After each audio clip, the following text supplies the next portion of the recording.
a brand new episode of Delivering Marketing Joy. I am your host, Kirby Hasseman, and I am delighted to be joined today with a guy who has a fantastic title. I absolutely love it. He's the Chief Adventurer at his organization, Steve Woodburn. Thanks so much for joining me today. Oh, thank you. It's an honor to be here, and I'm not sure I've ever had somebody say they were delighted to have me on, other than my wife, maybe. Well, me and her were both delighted to chat with you, and that's good. That's really good. Thank you. Thank you. So I want to jump in. I'd heard a rumor that you have a new project, a new podcast coming up with Promo Corner. I know it's not officially out yet, so there might be, you can't tell all the details, but can you give us a couple things about what that's going to be about and what's the inspiration? Yeah, absolutely. So we don't, it's so new that we don't have a name for it yet. We're going back and forth, trying to figure out what it is, but basically it's going to be a way to tell stories about the lives of people that have been in the industry, a fairly long time. And there's a lot of us old farts that been a long time. So what we're doing is we're going to split it up into 3 episodes, one a week. I think we're going to launch in June, or we're hoping to. So we'll have 1 a week for the first 3 weeks of June. And then the last week, we want to try something different where people can join a Zoom call and ask questions of the person that was interviewed. Nice. So we'll see how that works out. That's really cool. I think that, the folks who have been around the industry for a long time often are just a font of knowledge, not only of knowledge, but of stories.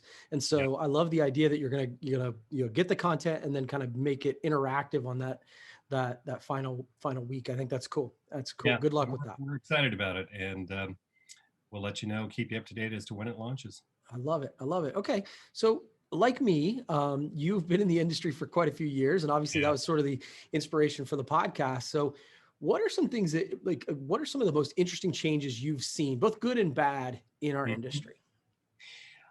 When I got in the industry, I got into it in 1986. So it's been 36 years. Back then, I like to tell the story of how, so we'd get an order. I'd get an order from a customer. I'd write it up on a sheet of paper because there were no computers. I know it's so hard I have 2 kids, one's 28, one's 25, and they still are amazed at the thought that there was a time when there weren't computers and cell phones. But we'd write it up on a pad and we'd mail it to the supplier. So if the supplier was close by, it would get there quickly. If they were in California from Atlanta, it might take a week. They get it, they do the proof, they mail the proof back to me because there was no other way to get it to us. So that's another, say, week. I get the client to approve it, mail it back to the factory, and then they produce it. So, back then, 4 to 6 weeks was average to get a promotional product. Right. So, to me, it's amazing. Even having been on the supplier side the last 5 years, I was in the business. It's amazing that we can now get products out in 24 hours. Yeah. I mean, literally, you send an order in today and they ship tomorrow. Obviously not on a weekend, but you know what I mean? It's just, that's pretty amazing. And people are used to that now. So it may not be so amazing to them, but the fact it used to take 4 to 6 weeks to get an order of pens or whatever, I think is pretty cool.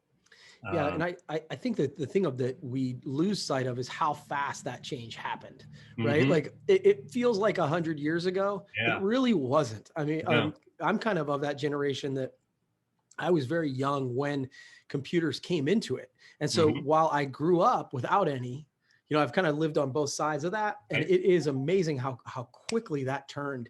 And you can just the footprints of that are everywhere. Yep. The internet obviously changed our industry and every industry. And it continues to change our industry. People went from catalogs to where now companies, especially with the pandemic, aren't even printing catalogs anymore. Right. The only way you get the information is online, which, is not necessarily a bad thing. But it's just a different way of doing things. Plus you've got all of these billion-dollar corporations now in our industry. When I got into it, I remember the first trade show I ever went to was in Dallas because that's where the show used to be for years. And that was a fun town to have the show in. Yeah. But I remember the very first one I went to, I'm walking around in my suit and tie, which nobody wears anymore either. Right. And all I'm seeing are old men and their old wives. And I'm thinking, what the hell did I get myself into in this business? And so I think another change that kind of leads to my next thought is, at that time, really, there were no women in the industry other than the wives of the guys that were in it. And now I'd say it's at least 50% women, maybe higher, which is a great thing because they bring a whole new way of creating and ideating things. So it's been very good for the industry, but that's been a big change over the last 20 or 30 years to get women in this business. Yeah. And they enjoy it. You know, they're creative, and I've worked with a lot of them that are just really pretty amazing. So that's been a really good change, I think. Yeah. Apparel is another thing that when I got into this, the only 3 apparel things I remember selling way back when were trucker hats, t-shirts, and coaches jackets. And that was about it. Okay. All right.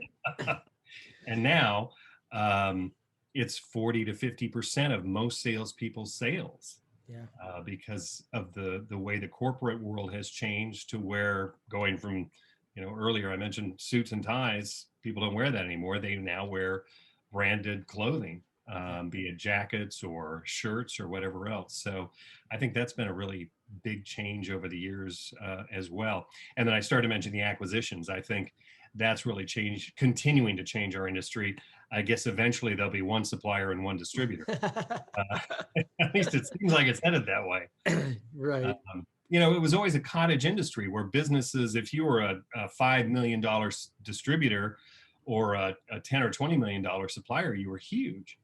And now you've got the alphas and the whatever the new name is for Norwood and whatever else, and Leaf and all of those industries that are multi-billion-dollar corporations.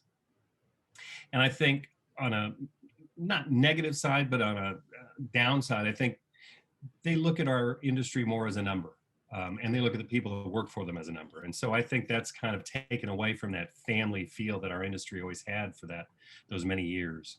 Yeah, no, I think that's exactly right. And acquisitions are definitely a part of the, it seems like almost every week there's new announcements about that. So you're right about that. So I'm curious though, just literally as we've gotten to know each other via email and kind of being introduced and all that sort of thing, I've learned about this project that you've started really in the last year or so called Marvelous Moosie, and it's marvelousmoosiecom. So talk to me about that. What is that project, and where did this inspiration come from? It's one of those things that I really feel was kind of given to us by God or the universe or whatever you want to call it. My wife and I came up with the idea about 3 years ago. So she says I blow my nose like a moose. Okay. So I also have I was born on Dr. Seuss's birthday. Okay. So she was at a store one year, about 3 years ago, before my birthday, and she saw this particular store always had a plush and a book that they sold at the checkout stand, and the money went to charity. So she bought this Dr. Seuss moose and the book that went with it called Thidwick. And she brought it home, and she thought we'd play with it and, be cute for a week or two and then give it away. Well, we started taking the moose and we'd pose him around the house. She'd come home and he'd have his nose in a mixing bowl like he'd been cooking, or he'd be in the liquor cabinet. I came home one time and he was hanging from a ceiling fan flying around with a Batman cape on. Nice. And we'd post it on Facebook, and friends would say, "Oh, that's so cute. You should make him go viral," as though that's something you really can do. So we started thinking, well, what we had was a patented Dr. Seuss character, so that wouldn't work. So we decided to create our own moose. And the whole concept is unique is marvelous. That's a tagline that we've trademarked because this is Moosie, Marvelous Moosie, and he has blue hooves. So that makes him unique and marvelous. It's kind of like the Rudolph story in that we wrote a children's book to go with him, and he was always taunted by his other moose friends in the forest. And so his friend, the owl, Winston, told him to leave the forest and go search for the world for other moose like him. So our hope is that people will take him with them wherever they go. They'll look for other people that have moose with blue hooves. They'll connect, make friends, and we can build this community around this moose with blue hooves, and also help people realize that being unique is okay. It's marvelous. You know, everybody at some point in their life has blue hoof moments where they feel different, they feel left out. So we're hoping that Moosie can kind of reach out to those people and make them feel a part of a community. We have a box that we created that, sorry, I left there, that looks like an old-time suitcase. And we've got the children's book that we wrote about Marvelous Moosie. Nice. And then we also, and all of this comes together in the package. And then we've got a sheet of hoof print stickers, and his hoofs are blue, but they also look like hearts. So that's where we're going. We think there's a lot of opportunity there. We've created other characters that we're going to introduce as we go along. We're working on a second book. You know, it's, again, one of those things that was inspired. I mean, 5 years ago, somebody said, you'll be selling a moose with blue hooves. That would have been probably pretty crazy. But here we are doing this, and I've learned so much. I mean, we found a guy to work with who basically was the project manager. He had factories we could work with to get the book, the box, and the moose produced. So took forever. We used his illustrator that he had, and turned out to do a great job.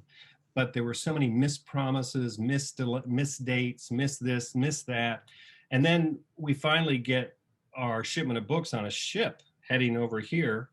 And just after Thanksgiving, the ship hit a storm. It's the biggest ship in the world.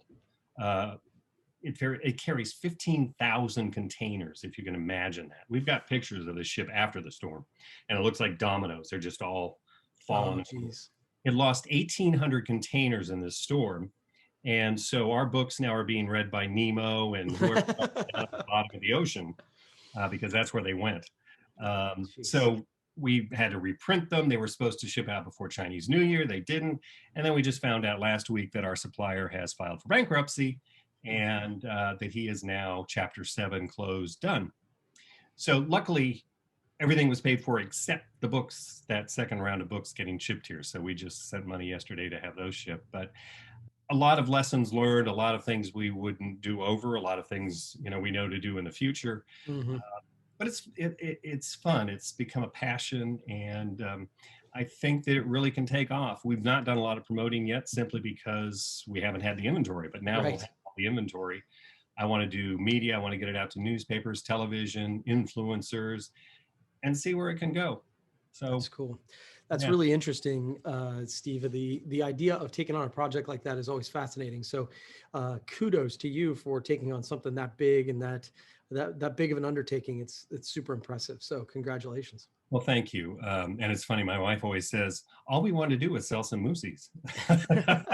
And yet we've gone through all of this to get to this point. So just think of how wonderful it's going to be when you actually have it, so that you're ready to rock and roll. So and we've sold a lot so far, and we've got great pictures. People love them. The quality is good. You know, we really put a lot of thought into the design of everything.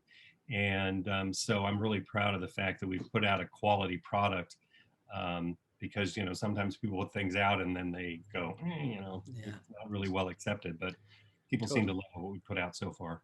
Well, congratulations. I appreciate that. I appreciate you taking the time. You've answered my 3 questions. I give everybody a chance to ask me one question. Do you have one for me? Yeah.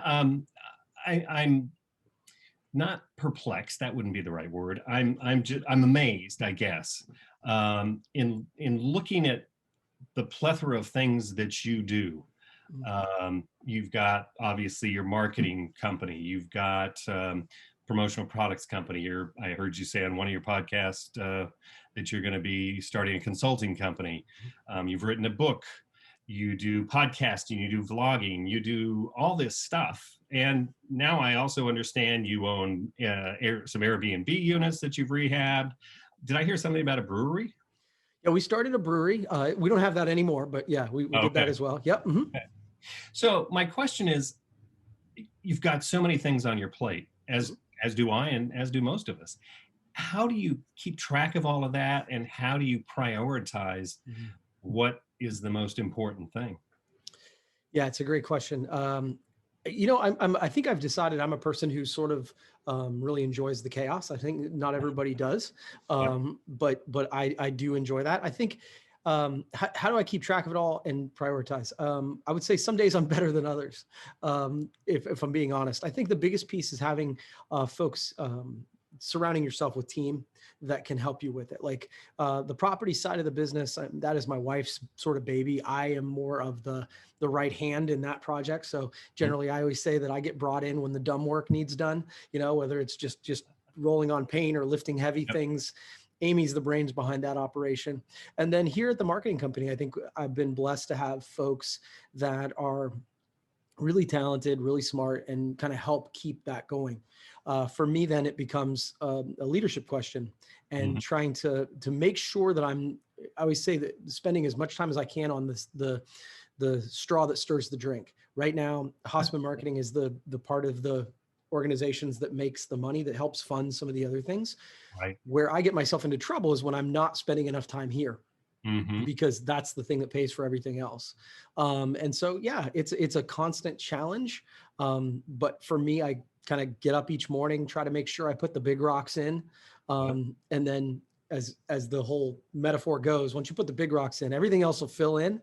And that certainly happens on a daily basis. So I don't know if that helps you, but essentially it's about prioritizing the most important things. And then, I think the other thing is being willing, the piece that most people just don't talk about is like, well, I'm willing to work a lot of hours.